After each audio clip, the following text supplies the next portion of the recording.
하나님의 말씀 같이 보시겠습니다. 사사기 10장 1절에서 9절 말씀입니다. 사사기 10장 1절에서 9절 말씀 한 목소리로 읽도록 하겠습니다. 아비멜렉의 뒤를 이어서 이사갈 사람 도도의 손자 부하의 아들 돌라가 일어나서 이스라엘을 구원하니라. 그가 에브라임 산지 사밋에 거주하면서 이스라엘의 사사가 된 지 23년 만에 죽음에 3일에 장사되었더라. 그 후에 길르앗 사람 야일이 일어나서 22년 동안 이스라엘의 사사가 되니라. 그에게 아들 30명이 있어 어린 낙이 30을 탔고 성읍 30을 가졌는데 그 성읍들은 길르앗 땅에 있고 오늘까지 하봇 야일이라 부르더라. 야일이 죽음에 가몬에 장사되었더라.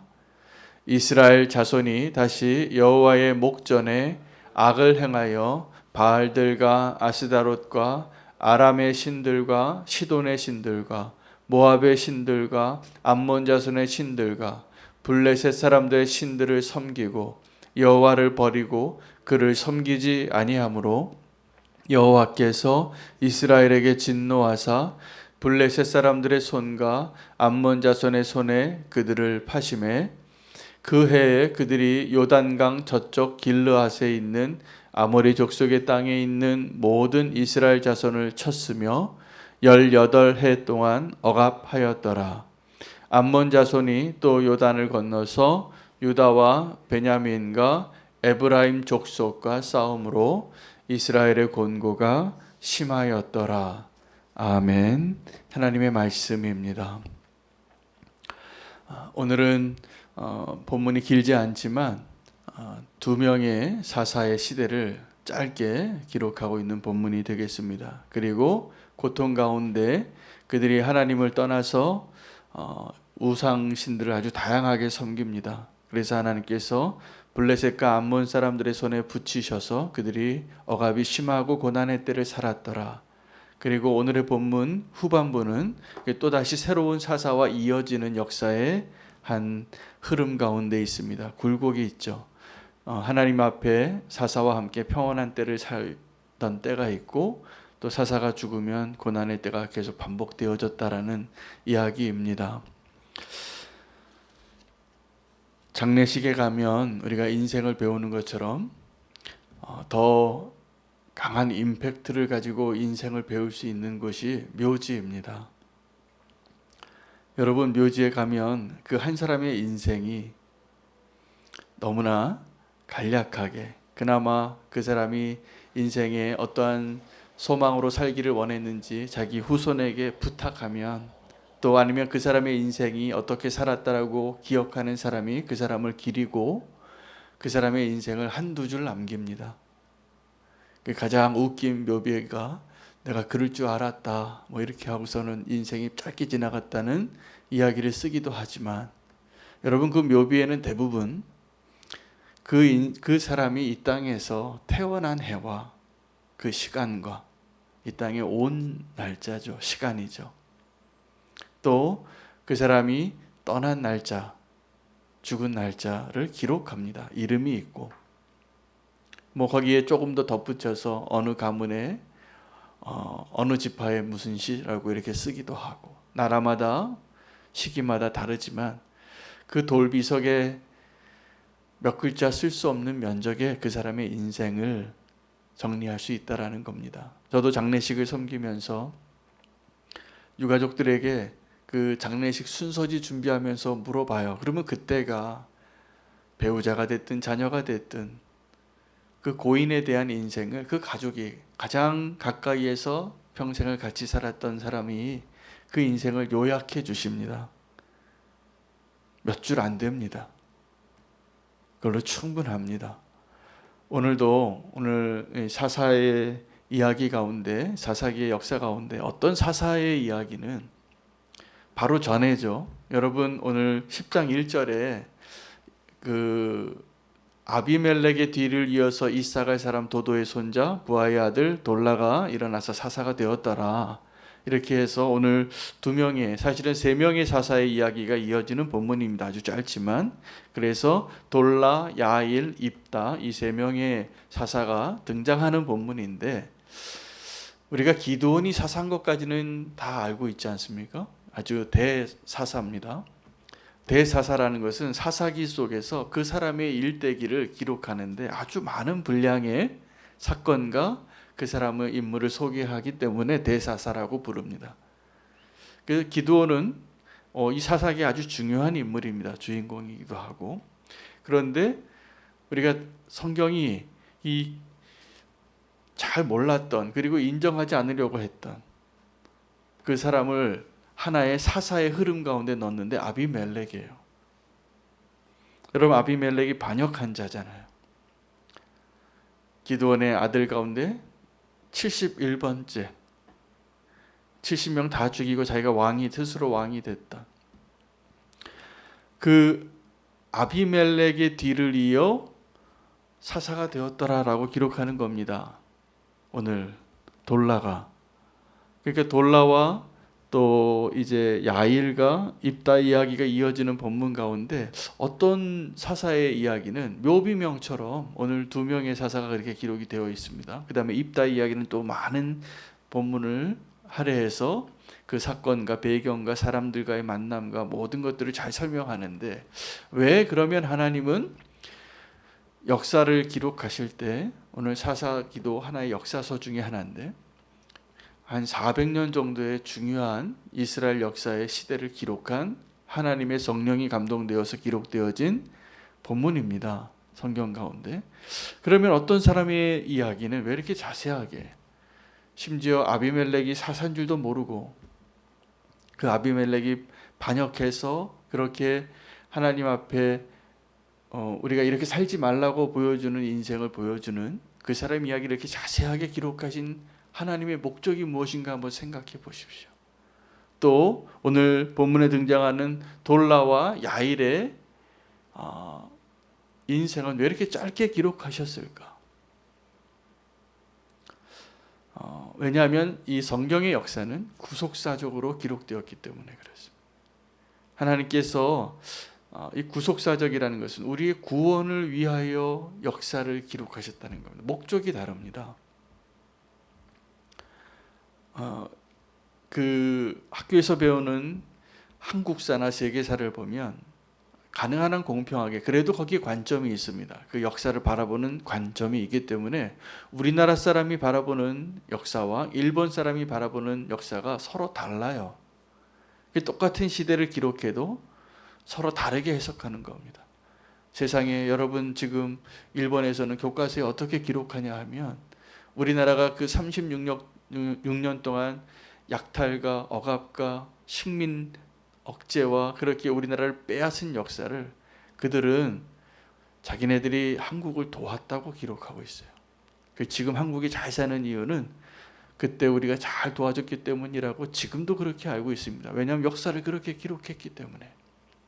그럼 하나님께서 기록하신 역사는 왜 역사를 기록하시고 그 역사의 인물들 가운데 어떤 인물을 그렇게 자세하게 설명하시고 또 어떤 역사의 인물들을 그렇게 짧게 그냥 묘비명처럼 기록하셨는가? 사실은 그렇게 자세하게 기록한 역사의 인물 가운데 그 사람들이 다 훌륭하기 때문에 그렇게 자세하게 기록한 것은 아닙니다. 훌륭하지 않게 살았기 때문에, 하나님이 원하는 바대로 살지 못했기 때문에 이게 자세하게 기록한 인물이 대표적으로 아비멜렉이에요. 이렇게 반역하며 살지 말라고. 그리고 기드온의 인생과 같이 아주 자세하게 그렇게 기드온의 인생을, 삼손의 인생을, 입다의 인생을 그렇게 자세하게 기록한 이유는 그들의 인생 가운데 그들이 어떻게 하나님을 만나고 그들이 어떻게 하나님의 위대한 살아계신 하나님의 능력을 증거한 삶을 살았는가를 보라는 거예요. 우리의 인생과 그들의 인생이 별로 다르지 않습니다. 그럼 우리는 어떤 삶을 살까요? 우리는 하나님께서 자세하게 들여다보고 그 가운데 하나님이 드러나는 시간을 보내기도 하고 이미 그렇게 살고 있습니다. 그리고 또 한편으로는 우리가 잘 사는 것 같고 풍요롭고 번성의 때를 사는 것 같지만 그냥 묘비명과 같은 인생이 하나님 보시기에는 하나도 의미가 없는 거예요. 여러분 열왕기서 사무엘 상하서를 봐도 그렇습니다. 열왕기서에 북이스라엘과 남유다의 역사를 비교해 보면 북이스라엘이 남유다보다 더 잘 살고 힘이 셌을 때가 있습니다. 그런데 하나님은 그 관심이 없어요. 그 시대 그 나라의 GNP가 얼마나 높고 군사가 얼마나 많고 영토가 얼마나 넓고 우리 그것을 기록하고 싶지만 하나님의 관심은, 우리의 역사 속에서 하나님의 관심은 그들이 어떻게 하나님의 뜻대로 살고 있는가요? 여러분 우리도 마찬가지입니다.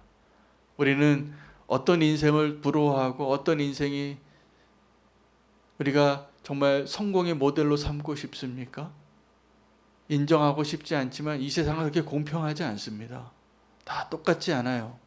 가진 자와 또 성공한 자의 삶이 있어요. 그래서 우리는 눈으로 보기에는 그런 사람을 부러워하고 나도 좀 저렇게 살고 싶다라고 생각하지만 하나님 보시기에 인생은 지금 우리가 부러워하는 그런 어떤 사람도 어쩌면 하나님을 알지 못하고 살아간다면 내일 그가 죽음을 맞이할 때 너무나 안타까운 불쌍한 인생이에요.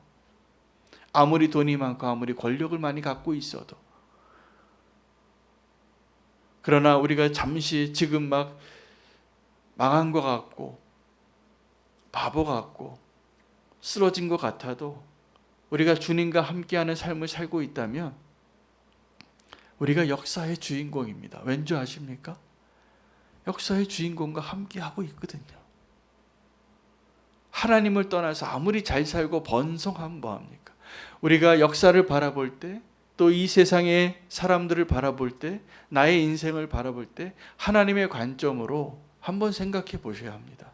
나의 인생을 하나님이 기록한다면 하나님이 나의 인생을 어떻게 쓰실까? 그리고 내 인생의 어떠한 부분을 더 자세하게 조명하실까?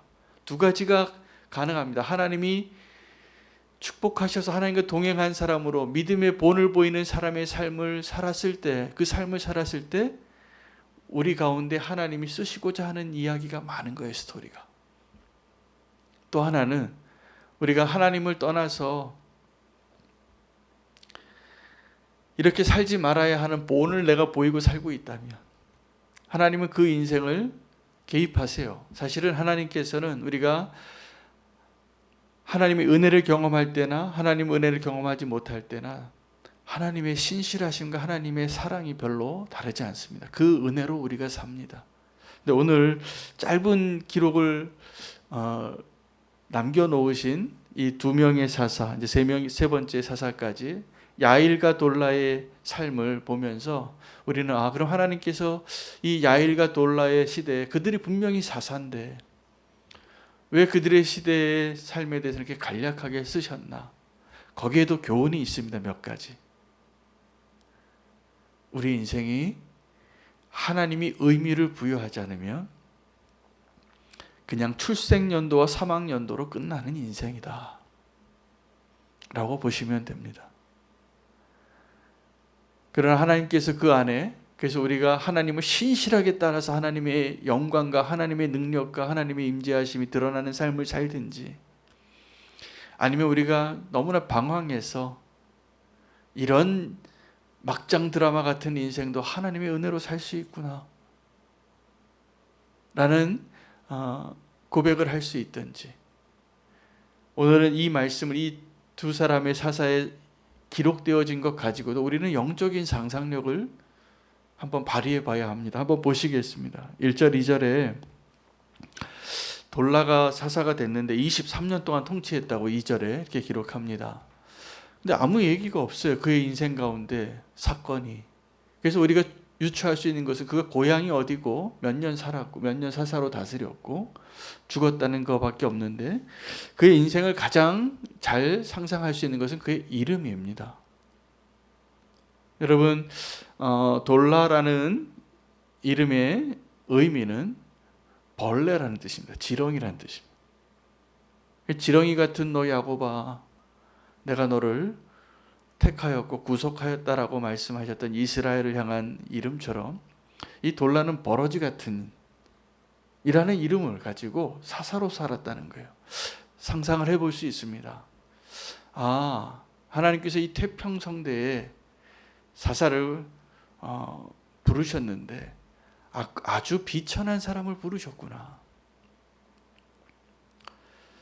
아주 천박한 사람 가운데 한 사람이 또 하나님의 사사로 쓰임 받았구나. 아니면 너무나 겸손하거나. 근데 하나님께서 그의 인생을, 그리고 이렇게 비천한 사람을 들어서도 충분히 하나님의 능력을 드러낼 수 있는 하나님의 도구로 쓰임받는 인생이 가능하다는 것을 우리는 상상할 수 있습니다. 그리고 그의 시대에는 특별한 대적에 대한 이야기도 없고, 아비멜렉 이후에 아주 큰 폭풍이 지나갔죠. 세겜 사람이 다 전멸당할 정도로. 그래서 그 이후에는 그들이 태평한 시대를 산 겁니다. 이 두 사사의 시대는 23년, 22년 동안은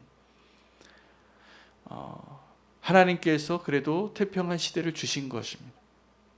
대적의 이야기도 없고 큰 사건도 없이 무난하게 아브라함과 이삭과 야곱의 족장들의 이야기 가운데 마치 이삭처럼, 이삭은 그의 평생에 그냥 별 사건이 없습니다.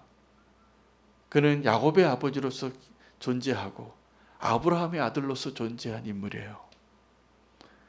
그가 한 게 별로 없고 그의 존재는 그냥 너무나 소중해요. 이삭이 없었다면 아브라함이 의미가 있겠습니까? 이삭이 없었다면 야곱의 인생에 의미가 있었겠습니까? 그래도 그는 평범하게 살았지만 그 족장의 계보를 잇는 너무나 중요한 존재예요. 오늘 이 야일도 그렇습니다. 돌라도 그렇습니다. 그 다음에 야일이라는 사람의 이름은 22년을 통치했는데 빛을 비추다라는 뜻이에요. 그런데 오늘 그 역사의 흐름을 보면 이 야일 이후에 그가 빛을 비추다라는 사명을 가지고 살았는데 그 다음에 어둠이 왔습니다. 그들이 하나님을 버리고 온갖 그 가나안 땅의 우상들을 다 섬기고 하나님이 너무나 미워할 모습으로, 싫어할 모습으로, 실제적으로는 삶은 더 풍요롭고 안정적으로 전쟁도 없고 대적도 없어서 살만해졌는데 영적으로는 완전히 무너진 시대를 살아요. 그래서 어쩌면 그는, 이 야일은 그렇게 무너져가는 시대에 빛을 비추고 싶었을 겁니다. 그러나 빛을 비추는데 역량이 안 된 거예요. 그리고 그 다음에는 암흑의 시대가 시작이 되어져요. 그들이 하나님을 버리고 이 사사의 말을 듣지 않고, 이 사사는 그러면 우리 또 여러 가지 영적인 상상이 가능하죠. 그는 빛을 비추고 싶었지만 왜 빛을 못 비췄을까? 그들의 풍요와 그들의 안락함과 그들이 지금 누리고 있는 것을 포기할 수 없었던 거죠. 여러분, 우리가 지금 조금 이 땅에서의 삶을 착각해요. 이 땅에서 잘 살고 잘 산다는 것도 부자, 소유한 것, 돈을 많이 버는 것, 재물이 많아지는 것, 건강한 것, 또 사람들의 박수를 받는 것, 이런 게 잘 사는 것이고 이런 게 복이라고 은연중에 다 그렇게 생각하거든요. 근데 성경에서 말하는 복은 그게 아니라 하나님을 아는 거예요. 하나님을 위해서 사는 거예요. 이게 복입니다. 복 있는 사람에 대해서 시편이 그렇게 시작하는 거예요. 악인의 길, 죄인의 꾀를 쫓지 않고 오만한 자의 자리에 앉지 말라고. 그 복 있는 사람은 여호와의 율법을 주야로 묵상하고 주님과 함께 있는 것이 복입니다. 우리가 복에 대해서도 날마다 확인해야 돼. 안 그러면 내가 지금 보고서 저 사람 잘 사는 것 같고 부럽고, 여러분, 저와 여러분은 이미 충분히 복을 받은 사람이에요. 근데 우리가 지금 원하는 것이 이 땅에서의 풍요와 안락을, 이 땅에서의 안전을, 그러다가 더 위험해지는 거죠. 안전해지지 않는 거예요. 우리가 지금 역사를요, 우리는 짧은 인생을 살죠. 다 100년 못 살잖아요. 좀 더 나중에는 100살도 더 산다고 예측이 됩니다. 여러분, 우리가 이제 어쩌다가 100년 더 살 수도 있습니다. 그런데 그 이 땅에서 100년 더 사는 것하고 우리가 주님을 알고 구원을 받아서 영원히 사는 것하고 비교가 되겠습니까? 영원한 삶의 소망을 두고 살아야죠.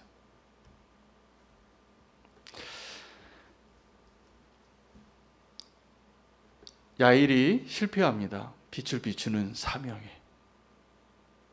그리고 그냥 아무 일 없는 일, 어쩌면 아무 일 없게 살려고 그 땅에 있던 그들이 살았던 그 시대에 포기할 수 없었던 것을 붙잡느라고 빛을 비추고 싶었지만 비추지 못했던 한 사사의 삶을 통해서 그 다음의 역사를 보면 우리는 펼쳐놓고 보니까 알 수 있어요. 그들이 18년 동안 블레셋과 암몬 사람의 억압 가운데, 그래서 마치 애굽에서 그 히브리 민족이 신음하고 하나님께 부르짖는 그 자리에 들어간 것처럼 그 약속의 땅에서 하나님이 그렇게 하지 말라고 경고했던 그 모습이 되어서 그들은 우상을 숭배하고 하나님을 버렸기 때문에 이제 길을 잃고 그 우상을 숭배한 그 우상의 나라의 민족들에게 짓밟힙니다. 그리고 다시 하나님을 부르짖는 자의 자리에 들어가게 되는 것입니다. 여러분, 우리가 하나님 앞에 사는 것이 언제 더 힘들까요?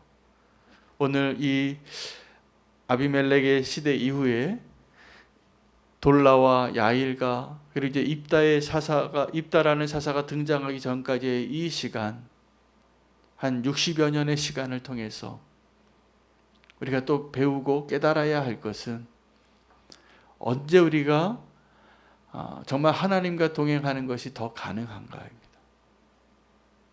오늘 이 역사의 인물들을 통해서 발견하는 것은 우리가 잘 먹고 잘 살고 먹을만하고 살만하고 두 다리 뻗고 살만한 그때가 아니더라입니다.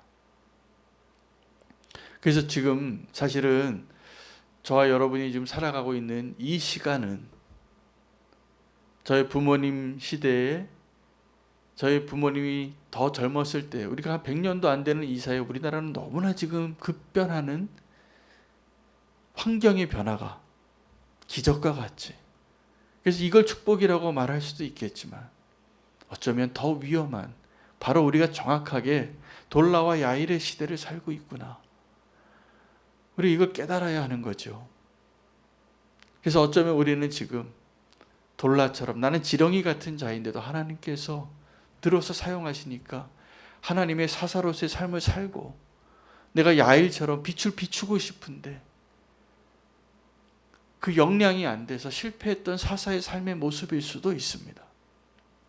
우리의 기도가 바뀌고 우리의 가치관이 바뀌고 우리가 무엇을 복이라고 말할 수 있는가가 바뀌어야 합니다.